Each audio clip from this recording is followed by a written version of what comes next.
Super ஸ்டாரோடைய Lingaa திரைப்படம் ரசிகர்களுக்கு நல்ல விருதா அமைஞ்சாலும் படத்தை வாங்கி விநியோகம் பண்ண விநியோகஸ்தர்களுக்கு பலத்த நஷ்டம் ஏற்பட்டுடுச்சு அப்படின்னு சொல்லிட்டு வள்ளுவர் கோட்டம் முன்னாடி நாங்கள் போராட்டம் பண்ண போகிறோம் அப்படின்னு அனௌன்ஸ் பண்ணியிருந்தாங்க.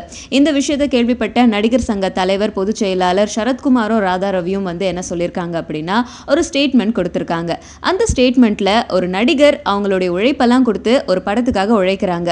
படத்தில் நஷ்டம் ஏற்பட்டுடுச்சு அப்படின்னா அதுக்கு நீங்கள் தயாரிப்பாளர்கள் கிட்ட தான் போய் முறையிடணுமே தவிர இதுல நடிகரை எந்த காரணத்தை கொண்டும் உள்ளிழுக்க கூடாது, அது நியாயமானதும் கிடையாது அப்படின்னு சொல்லியிருக்காங்க. ஒரு நடிகருடைய திரைப்படம் யூகத்தின் அடிப்படையில தான் முன்னாடியே வியாபார ரீதியா எல்லாருமே நல்ல விலை கொடுத்து வாங்குறாங்க. ஆனா தற்செயலா படம் எல்லாருக்கும் நஷ்டத்தை ஏற்படுத்துறது தொழில ஏற்படுற ஒரு சாதாரணமான விஷயம். லாபம் வரும்போது அதை பகிர்ந்துக்கிறதும் நஷ்டம் வரும்போது இந்த மாதிரி நடிகர்களை இழுக்கிறதும் தவறான முன் உதாரணமா இருக்கு அப்படின்னு சொல்லியிருக்காங்க. அதனால லிங்கா படத்தை பொறுத்த வரைக்கும் உங்களுடைய நஷ்ட ஈட அந்த படத்துடைய தயாரிப்பாளர்கள் கிட்ட போயிட்டு நீங்க முறையிடலாம் அப்படின்னு சொல்லியிருக்காங்க.